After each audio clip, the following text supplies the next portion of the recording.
I mentioned last night that Lent is a time to slow down and even if possible, and it is possible, to stop. We live in a very fast-paced and a complex world, and it's not easy to do what previous generations found a little bit easier than us. They lived in simpler times, harder times in many, many ways, but slower and quieter. And so we have the struggle to slow down and to take the time to stop. And then we're going to notice things that we don't notice when we're moving so quickly. I mentioned last night that one of the first things we noticed, we heard at the very beginning of Lent last night when Lent struck in the middle of the Prokeimenon, which is that we are afflicted. And we noticed that. And I mentioned last night that as soon as we notice we're afflicted, we have to notice we're afflicted to notice the next thing. We notice that God is there to save us. Tonight I want to spend a few minutes on something else that we notice if we slow down and stop, as Lent is inviting us to do. And that is to notice how quiet the world really is. It's not the world that we normally experience, because the world that we have built for ourselves as a race is very loud, with all kinds of sounds and noise of all kinds, audible and other kinds, coming to us from so many directions, with loud volume and frequency and confusion. And yet, when we stop and listen to the world as it is, as God made it, we remember and we rediscover, or maybe discover for the first time, that the world is quiet. That's one of the gifts of Lent. It's not only a gift of Lent, because Lent is in many ways the gift of life. It's a gift of restoration to what God has intended from the very beginning. But Lent, in a very unique way, reminds us and retrains us to see life not as it has become, but life as it really is. And life as it really is quiet. We heard in the gospel tonight our Lord say at the beginning of what we heard and at the very end, be watchful, be careful, examine what's going on.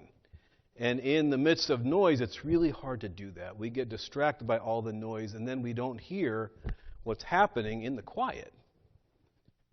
And what's happening in the quiet is that's when, because it's quiet, we can hear what the prophet Elias called the still, small voice.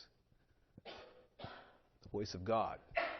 The voice of God is the voice we hear, but rarely when we're loud, and rarely when we're in loud environments. But if we're listening and it's quiet, and we're listening intently and attentively and intently, with intention, then that's when we begin to hear the quiet voice of God. So Lent is that time of stopping, of looking around and noticing. This gospel has lots of frightening images in it. And yet again, in the midst of all that, what did we hear? That in the midst of all of that danger and fear of the oceans roaring and the heavenly powers being shaken, Jesus said, look up. You're going to see the Son of Man coming in the clouds. I think that's literal. I think that we do need to be looking up, because he will come in the clouds of the sky. But also, I think he's talking in a spiritual sense of looking up to where he can always be found, even before his second coming. And that's looking up in the sense by looking down, by looking within, and by quieting ourselves and slowing ourselves down and stopping, and realize that we are not the son of the world that we make ourselves to be. Neither is the noise and the confusion the real world. The real world is what we discover when we slow down and stop and get quiet and listen.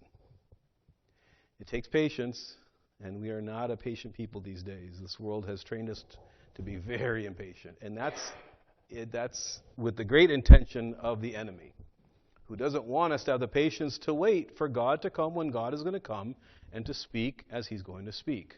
And one of the enemy's great tricks is to keep us not just distracted with noise, but impatient, that when we do slow down, we might slow down just a little bit and say, well, I guess it's not today, we move on. Well, Lent invites us to slow down and to wait. Again, that's not just for Lent, it's for life as a whole, but Lent is a time to retrain ourselves to find the quiet that God designed this world to be in. So it's clean week, and I hope you're finding things to clean, not just spiritually. That's a good thing, of course. Clean out your closet. Today I cleaned out my little prayer room, got everything all set up. Clean out your inbox if you need to do that. Whatever you can clear out clutter. Part of that cleaning is so that we can get rid of all the distractions as much as we can. Slow down and listen for God who's speaking. So may God continue to strengthen us as we go past day one of our Lenten journey. I'll be staying after if anyone wants to have their confessions, or I'm just going to stay here in the chapel. Everybody else, if you could leave after you venerate the icon, I'll leave the chapel for those who have their confessions heard. And then tomorrow, God willing, we'll have the Great Compline again with part 2 of the Great Canon. God bless you all.